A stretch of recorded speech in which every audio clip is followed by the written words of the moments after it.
Good morning. It's Sunday, February 4th, and I am here for part 3 of my Toe Up Sock series.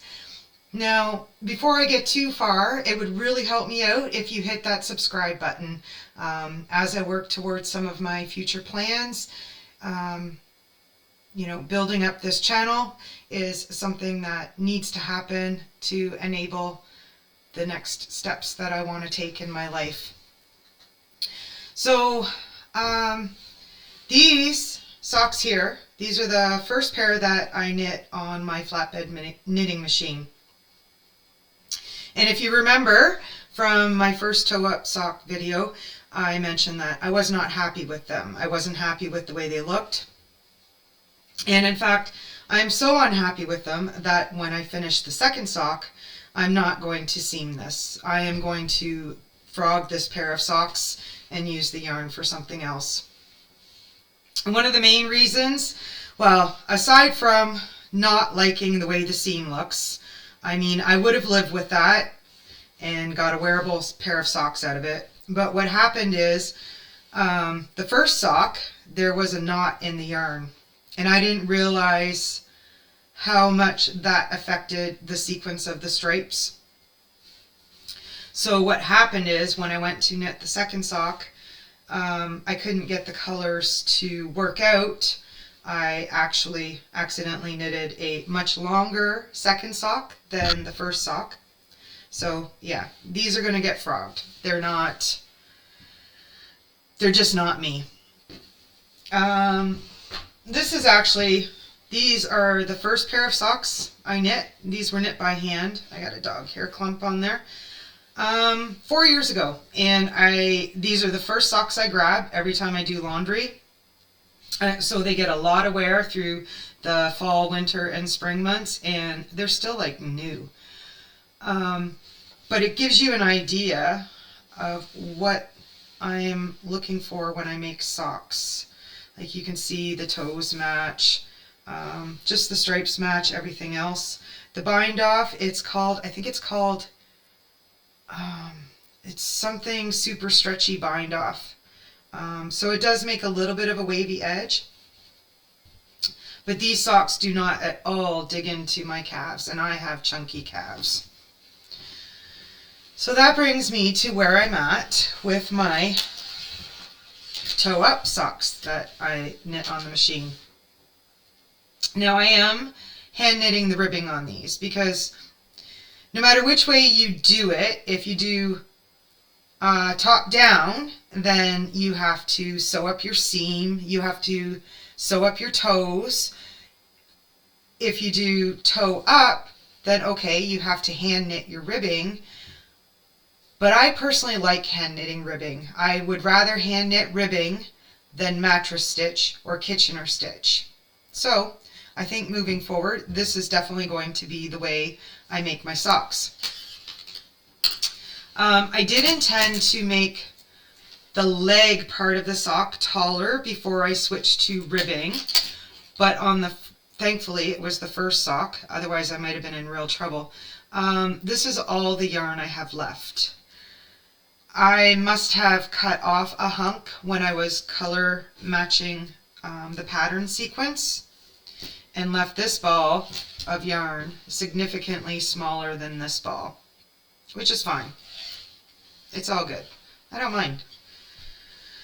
So yeah, so I'm knitting them, even though it's not my preference to knit socks 2 at a time. I am doing these 2 at a time because that way I don't have to count my rows of ribbing in order to have them stay the same.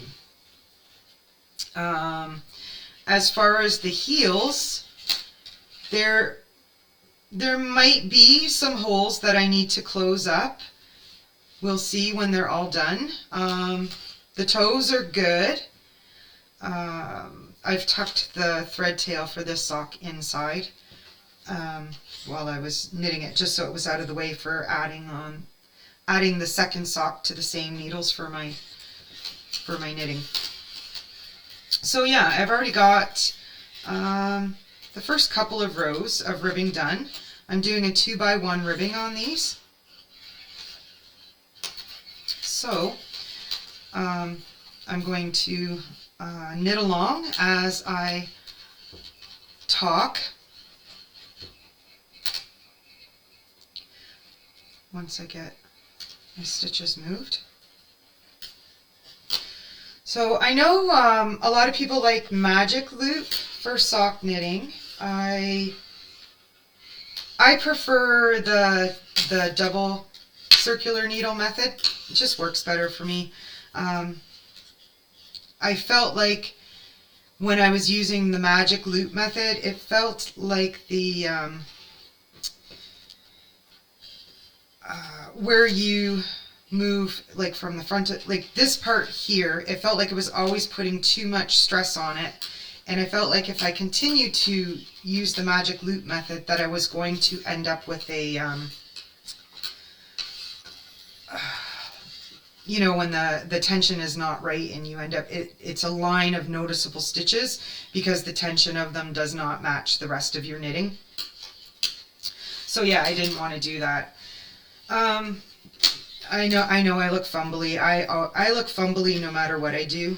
But anyways, so yesterday, I'm going to talk a little bit, as I knit, I'm going to talk a little bit about what is going to be in my next video, because I'm actually I'm quite excited about it, to be honest. So I bought another knitting machine yesterday. I bought it used off of Facebook Marketplace. It is a Singer 150, which is a non-patterning, chunky knitting machine. It's very comparable to the LK 150 that you can buy new with the plastic bed. There are a couple of differences. But as far as capabilities, they're very similar. So with the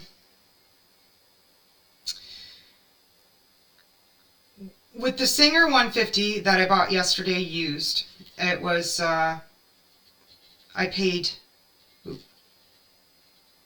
I think I just did no, that's right, I paid 200 Canadian because it was used. You can buy the LK 150 new. Before I started this video, I checked the prices on Amazon. So Amazon Canada, they run about 700 Canadian. Amazon.com in the States, they run about, it looks like about 600. And I will probably throw an affiliate link in the description of this video. Now for other differences. So the Singer 150 is a metal bed machine with, it has a 9mm pitch, so it's considered a chunky machine. The LK 150 is a plastic bed machine, and it has a 6.5mm pitch, so it would be considered a mid-gauge machine. They will both handle Red Heart type yarn, your Super Saver, your more economical yarn. They will both knit your Handicrafter cotton or your whatever the other brand of cotton knitting yarn popular for dishcloths is. So another big difference, so the Singer 150, it only has 110 needles. The LK 150 comes with 150 needles, and because it's a plastic bed machine, it's actually expandable. You can buy either a second machine and expand it that way, or there are places that sell just the pieces you need to expand it. I think I've seen them on AliExpress. I'm not sure if they're on Amazon, maybe. I might have a look after. So Yeah, I just messed up there. They're both non-patterning machines. Like there's no punch card capability on the Singer machine. Just like on like my standard bed machine has a punch card.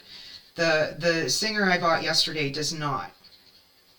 And that's the same as the LK150. I may have to finish this row and stop knitting before I continue talking. They're both capable of doing Fair Isle, Intarsia, slip and tuck, I think. I know for sure the Singer is, and I'm fairly certain that the LK150 is as well.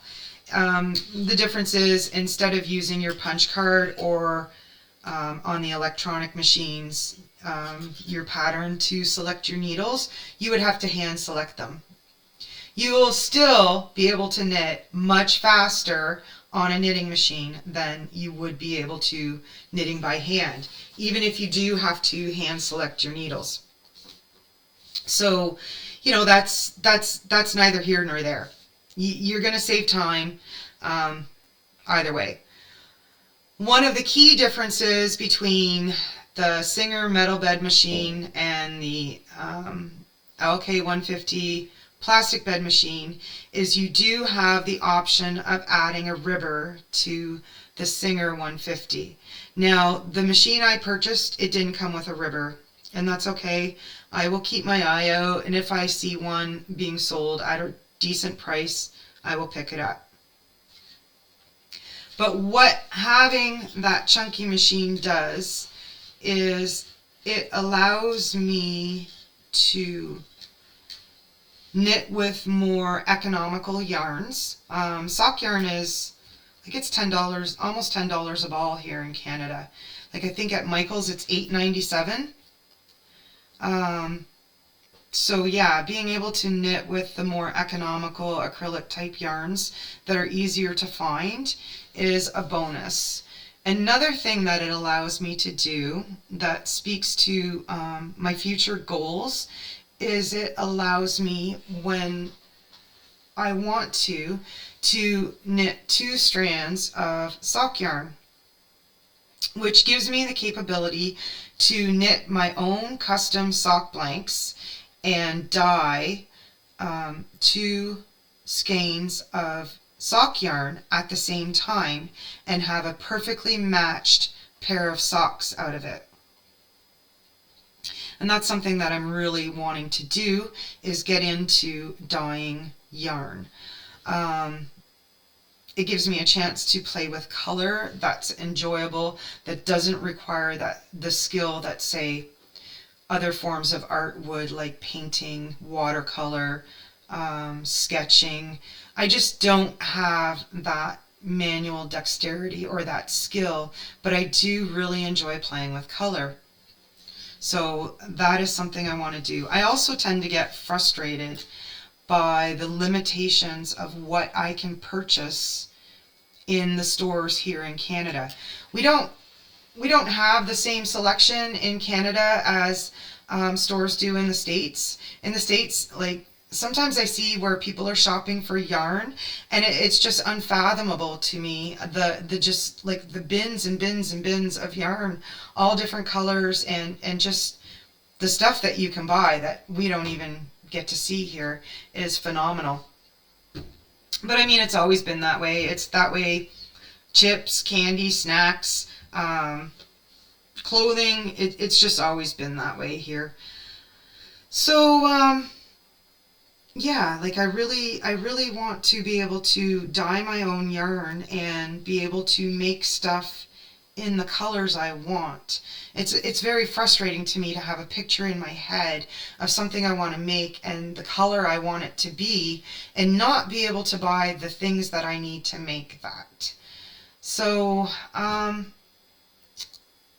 yeah, that's something, like I said, that I really do want to do. And even if I want to do custom dyed say, worsted weight yarn for sweater knitting or whatever. That's something else that I can also do with the Chunky machine.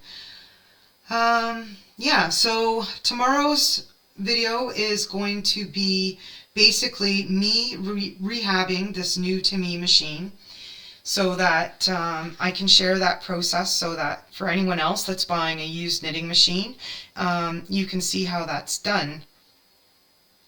Because it can be intimidating, especially if you've never knit on a knitting machine. It can be really super intimidating to start tearing it apart when you've never used it, you don't even know how it works, and you're breaking it down into pieces. At least I found that very intimidating. Like, to work on my sewing machine, to oil it, to clean it, to do the maintenance, no big deal. I've been using a sewing machine for years. I know how they work.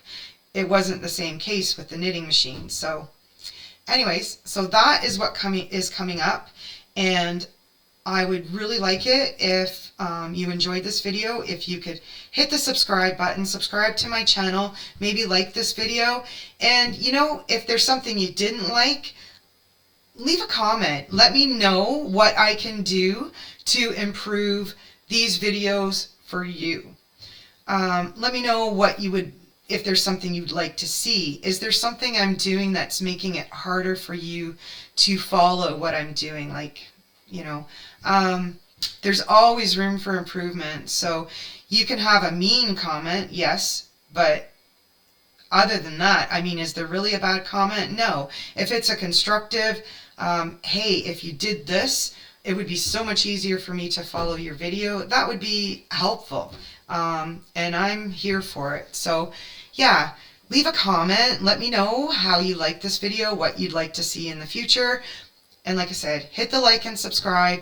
My goal is, frankly, to be monetized, mainly because that will help me to move forward with my other goals of experimenting with dyeing yarns and whatnot. Okay, until tomorrow.